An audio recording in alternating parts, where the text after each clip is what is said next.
Blackpool lived on small hopes, cheap weekends, bright arcades, hot chips and cold wind, and the quiet belief that luck might land where hard work had not.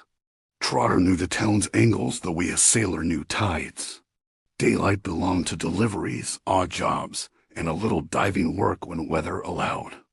Night belonged to betting terminals, backroom card games, and the kind of conversations that ended with a handshake and a smile that meant debt had shifted hands. The ring never looked expensive. That was the trick. A plain band, slightly warm against skin, stubbornly comfortable. It sat on a finger like it had always been there. After the salvage dive, it stopped being jewelry and started being gravity. The first proof arrived in a bookie's on Talbot Road. A machine that had been rinsing punters all afternoon suddenly paid out 3 times in a row. Staff stared at the screen and blamed a glitch. The punters laughed and filmed. The payout printer jammed, then spat perfect slips as if corrected by invisible hands. Trotter did not celebrate loudly. The ring rewarded confidence, not noise. A quiet agreement formed in the mind. The right words, the right timing, the right person across the counter, and outcomes bent toward closure. That was the gift. The cost arrived later. Debts vanished first, not through miracles, but through deals that should not have been offered. A landlord accepted lower rent with a cheerful shrug. A utility company approved a payment plan that made no sense to any algorithm. A lender who usually threatened and delayed suddenly offered a settlement that sounded generous. Each agreement brought relief, and relief fed hunger. The curse did not push toward comfort. The curse pushed toward escalation. Small deals stopped satisfying. A clear bill felt like nothing 2 days later. A good win felt like a warm-up. The ring sat heavier on the finger whenever the day ended without a new advantage. The second proof arrived with consequences for strangers.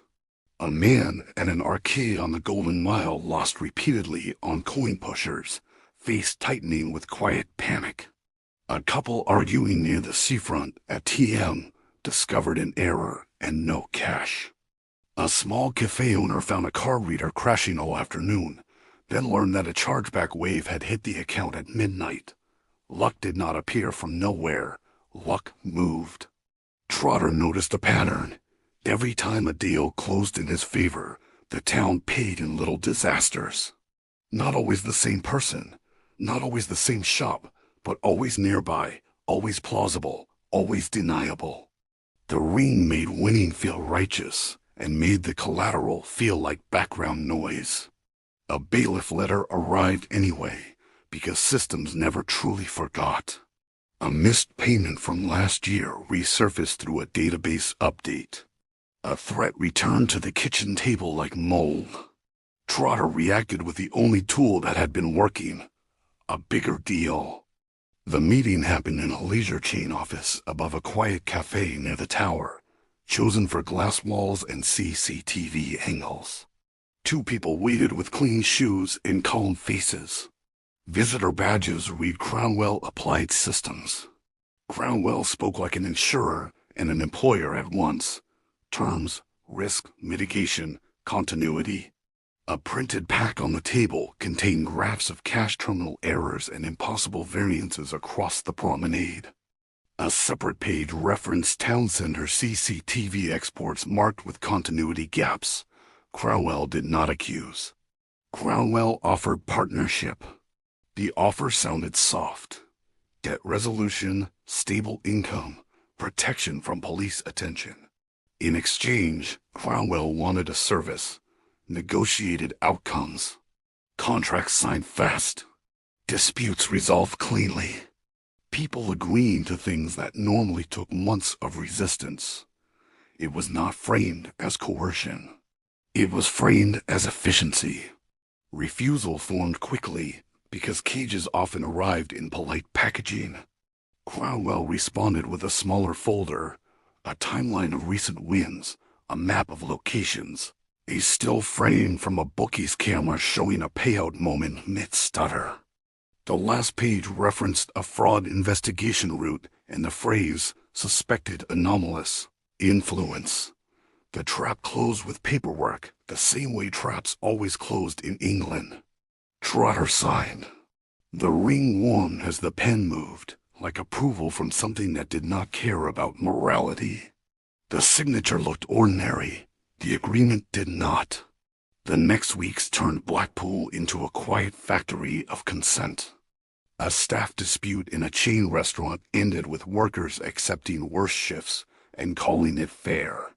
A tenant group complaining about mold and damp signed a temporary relocation plan that broke the group apart.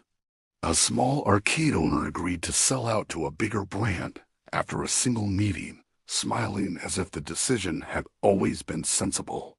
Each deal felt clean in the moment. Each deal left a bruise elsewhere. A friend lost a flat after a restructured payment plan moved dates by a week. A cousin's car finance changed terms overnight and became unaffordable. A neighbor's benefit review went badly after a missed appointment, caused by a train cancellation that looked like ordinary misfortune. Trotter told himself the deals protected family. Trotter told himself the town would survive. Trotter told himself the harm stayed small. Crownwell kept raising the stakes. Meetings moved from leisure chains to councils, from councils to contractors, from contractors to police-adjacent community resilience groups. Each time, Crownwell supplied a problem. Each time, the ring supplied a closure. The ring demanded escalation in return. Smaller deals began failing unless the terms became harsher. Kind outcomes began slipping away unless another person paid in chaos. The curse tightened like a knot. One night, on the promenade in a hard wind, Trotter tried pulling the ring off. Skin reddened. The band did not move. It sat like a verdict. Reflections in arcade glass showed a man smiling while the town behind him dimmed in tiny ways. Shuttered units. Stressed faces, another notice on a door, another argument over money, another person deciding that luck belonged to someone else. Crownwell did not need chains or guards. Crownwell had contracts, and the ring loved contracts. The house edge was not a number on a sign. The house edge was a man in a town full of desperate bargains, learning that every win had to be paid for by someone who never got offered terms. Watch the next episode to see how far the contracts go. Like the video and subscribe for more.